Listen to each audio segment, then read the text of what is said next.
কীর্তন করে প্রাণাধিক প্রিয় ভক্তদের নিয়ে ওই শ্রীবাসের আঙ্গিনায় তিনি আজ বসে আছেন। সারা রজনী কীর্তন করে আজ গৌরহরির অঙ্গ অলস হয়ে গেছে, ক্লান্ত কলেবরে আমার গৌরহরি তিনি ওই গৌরী দাসের ক্রোড়ে ঢলে পড়েছেন।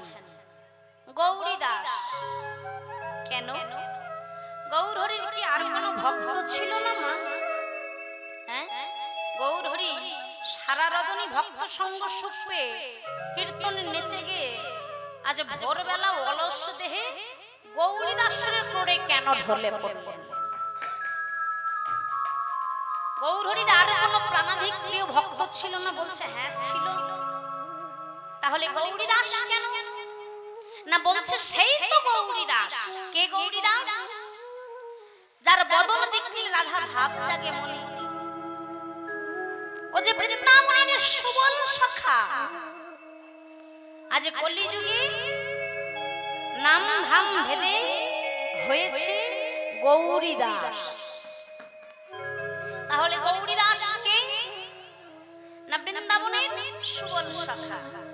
বৃন্দাবনে সুবল সখার বদন যখনই দেখতো প্রাণ গোবিন্দ অমনি রাধা বদন মনে পড়ত। কেন? কেন না ওই সুবলের বদন একদম রাধা রাধার বদনের মতো। তাই ভগবান যখনই সুবলকে দেখতো অমনি রাধা ভাব অন্তরে জাগ্রত হতো। তা আজ সেই সুবল সখা কলিযুগে হয়েছে গৌরী দাস। তাই গৌরহরি ক্লান্ত কলেবরে গৌরী দাসের ক্রোড়ে ঢলে পড়ছেন। আর গৌরী দাস কি করলেন না? প্রাণ ভরে গৌরহরির সেই ভাব মাধুর্য মণ্ডিত বদন দেখছেন। আহা, আর মনে মনে ভাবছেন বিধাতা পুরুষ যদি এত সুন্দর রূপ এই জগতে আনলেন, তাহলে জগতের বুকে কেন ছেড়ে দিলেন? তিনি তো তার হৃদয় মন্দিরে বসে সকল সাধ পূর্ণ করে গৌর রূপ দর্শন করতে পারতেন। কি বাবা পারতেন না? বলছে গৌরহরিকে বিধাতা পুরুষ তৈরি করেছেন ঠিক, তবে আমার মনে হয় এই জগতের যত কিছু সৌন্দর্য ছিল সবকিছু গৌরহরির মধ্যে দিয়েছে। তাই মহাজন তিনি গৌরহরির রূপ দর্শন করে তিনি আবারও কলম দিলেন। ওই না মেঘের বিজরি কিবা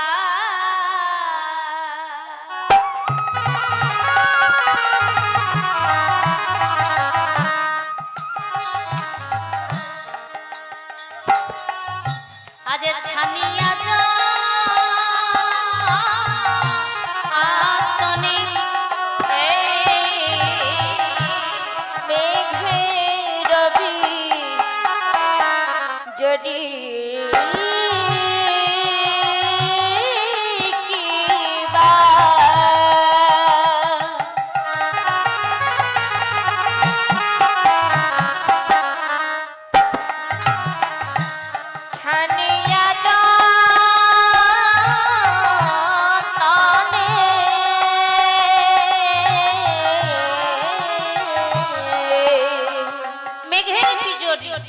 মানে আপনারা মেঘ জানেন তো? আকাশে মেঘ হয়, মেঘ হলে বৃষ্টি হয়।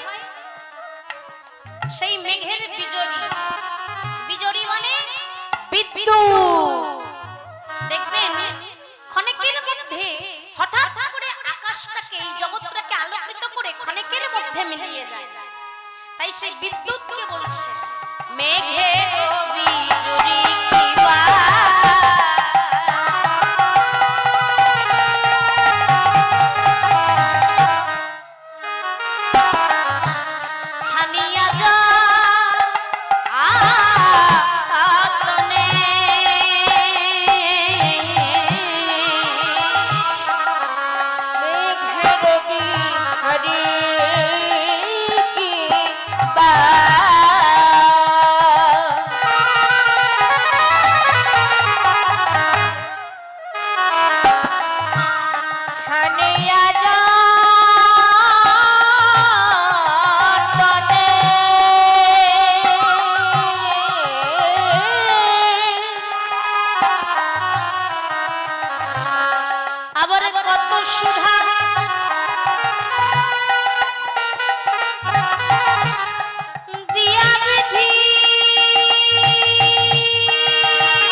সুধা দিয়ে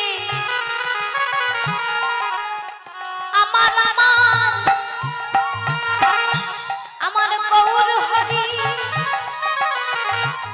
ওই না কাঁদে শোভা দিয়ে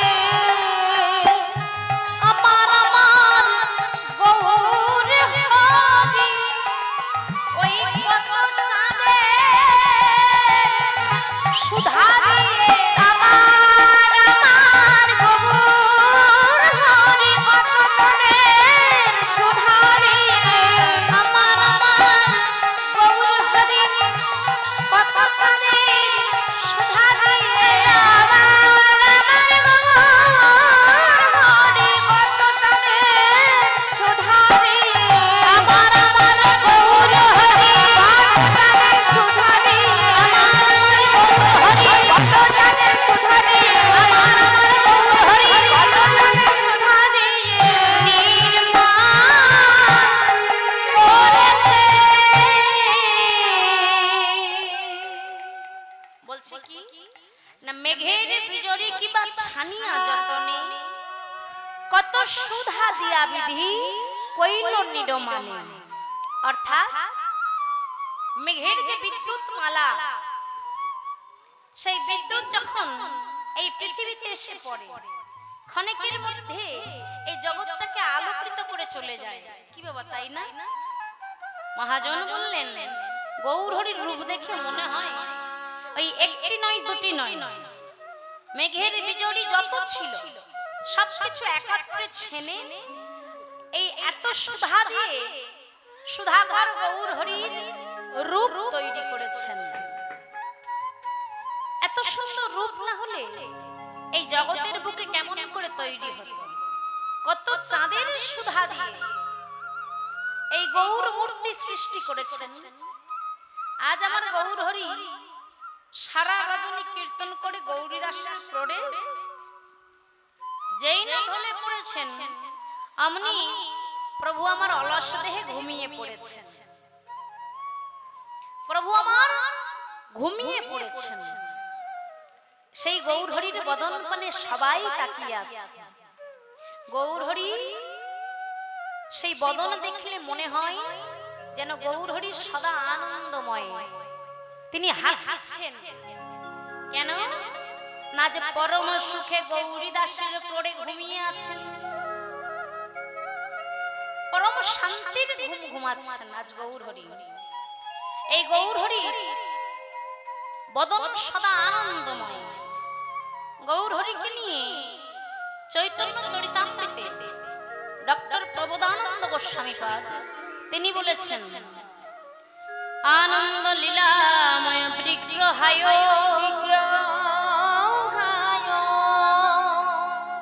হেমাভ দিব্যচ্ছবি সুন্দরায়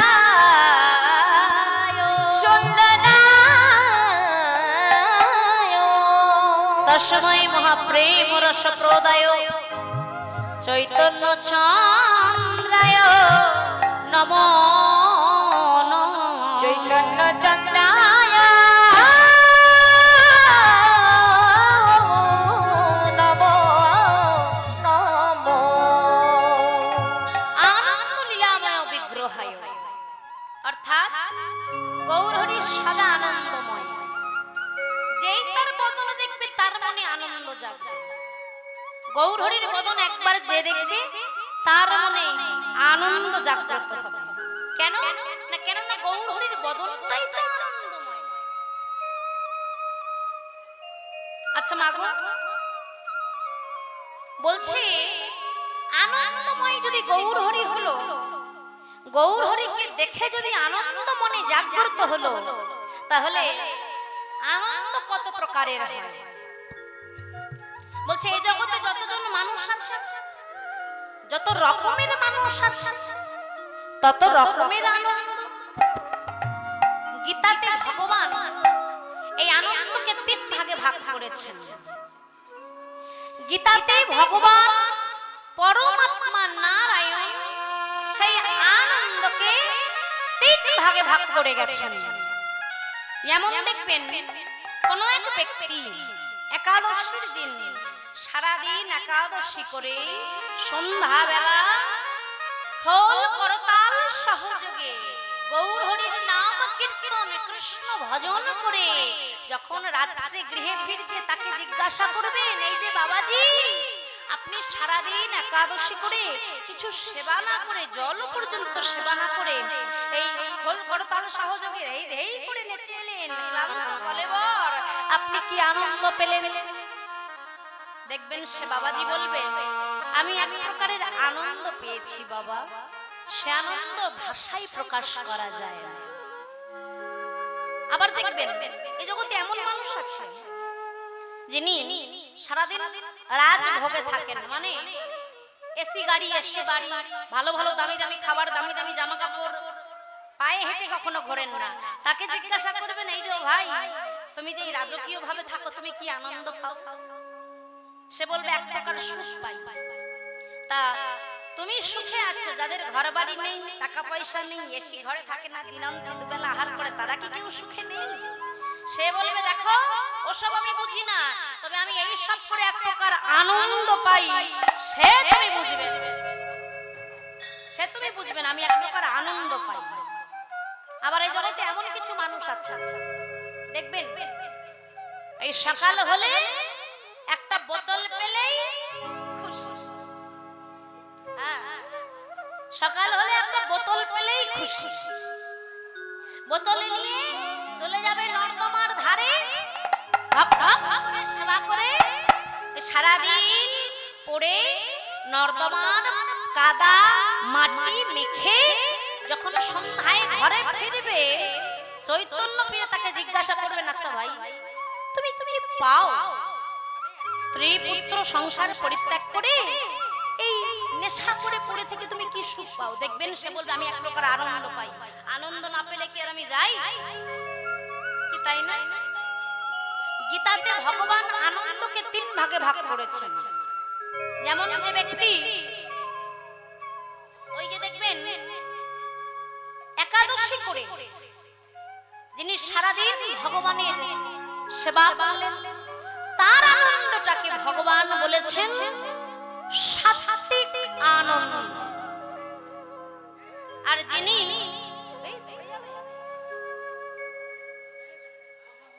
যিনি ওই রাজ ঐশ্বর্যের মধ্যে থাকেন তার আনন্দটাকে ভগবান বলেছেন রাজসিক আনন্দ। আর যে জন্য ওই বোতল পেলে খুশি তার আনন্দটাকে ভগবান গীতাতে বলেছেন তামসিক আনন্দ। তামসিক আনন্দ গীতাতে ভগবান আনন্দকে তিন ভাগে ভাগ করেছেন, সাত্ত্বিক আনন্দ, রাজসিক আনন্দ, তামসিক আনন্দ। তাহলে আনন্দকে যদি তিন ভাগে ভাগ করা হয় তাহলে আমার গৌর হরির মাঝে যে আনন্দটা বিরাজ করে সেটা কি আনন্দ? সেটা কোন আনন্দের মধ্যে পড়ে? কি মায়না বলছে সাত্ত্বিক আনন্দ? না না না, সাত্ত্বিক আনন্দের মধ্যে পড়ে না। বলছে তাহলে রাজসিক? বলছে সেটা একদমই পড়ে না। আর তামসিক তো দূরের কথা, ও কথা বলা যায় না। আমার গৌর হরির মধ্যে তাহলে কোন আনন্দ বিরাজ করে? যে আনন্দময় বদন দেখে জগতের সবার আনন্দ জাগে। আমার গৌর হরির মধ্যে বলছে পরম ব্রহ্মের আনন্দ বিরাজ করে। ব্রহ্ম, পরম ব্রহ্ম তৈরি হয়েছেন তিনটি বস্তু দিয়ে, সৎ চিৎ আনন্দ। ওই যে আনন্দ আমার পরম ব্রহ্মের মধ্যে আছে, সেই আনন্দ গৌর হরির মাঝে সদা বিরাজমান। তাই বলছে গৌর হরির মধ্যে যে আনন্দটা বিরাজ করে সেটা হলো ব্রহ্মের আনন্দ। আনন্দ লীলাময় বিগ্রহায়, লীলাময়, লীলাময় কথার অর্থ সদা লীলায় মগ্ন। যেমন আজ গৌর হরি তিনি অলস দেহে গৌরী দাসের ক্রোড়ে ঢলে পড়েছেন, এটাও কিন্তু লীলা। ভগবান যা কিছু করেছেন সবই লীলা। ভগবান শ্রীকৃষ্ণ তিনি নৌকা নিয়ে নাবিক হয়ে দাঁড়িয়ে আছেন। সখীরা সবাই এক এক করে পার হয়ে যাবে মথুরায় গিয়ে ওই ছানা ঘোল ঘৃত বিক্রি করবেন। এটাও কিন্তু লীলা, ভগবান যা কিছু করেছেন সেটা লীলা। আর আমরা যেগুলো করি সেগুলো হলো ঘটনা মাত্র, লীলা না। তাই বলছে আনন্দ লীলাময় বিগ্রহায় হেম আভ দিব্য ছবি সুন্দর। হেম আভ, হেম হেম মানে কি গো মায়েরা? হেম মানে কি? সোনা, তাই তো? কাঞ্চন মানে সোনা, হেম মানে সোনা, সোনার অনেক নাম। হেম আভ, আভ মানে আভা। আজ গৌরহরির বদনটা কেমন না স্বর্ণের মতো উজ্জ্বল। হেম আভ দিব্য ছবি, গৌরহরির প্রতিছবিটা সোনার থেকেও উজ্জ্বল। দশময় মহা প্রেম রস প্রদায়। কোন রস? না রাস বিলাসের শেষ পরিণতি, উজ্জ্বলতম রসের নির্যাস। পুরুষ প্রকৃতির মিলনে, পুরুষ প্রকৃতির মিলনে যে উজ্জ্বলতম রসের নির্যাস ঘটেছিল সেই রস। তস্মৈ মহা প্রেম রস প্রদায় চৈতন্য চন্দ্রায়। সেই সুন্দর গৌরহরি আজ তিনি কি করছেন না ঘুমিয়ে আছেন। বলছে আমার সোনার গোরা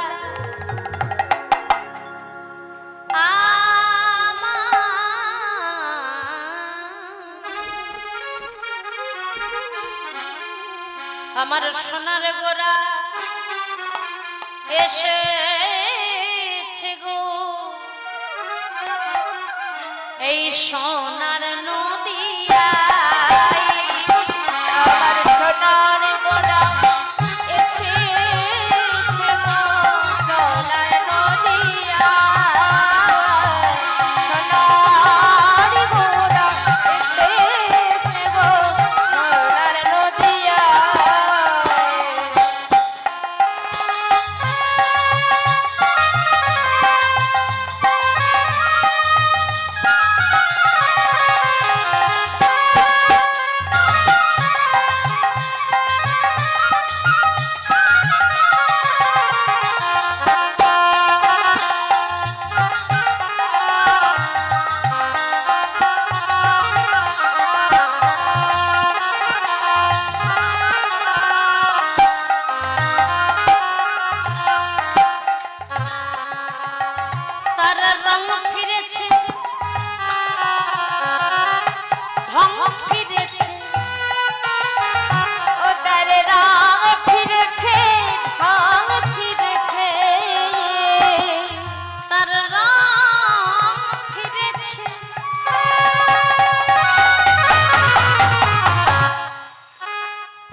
এসেছে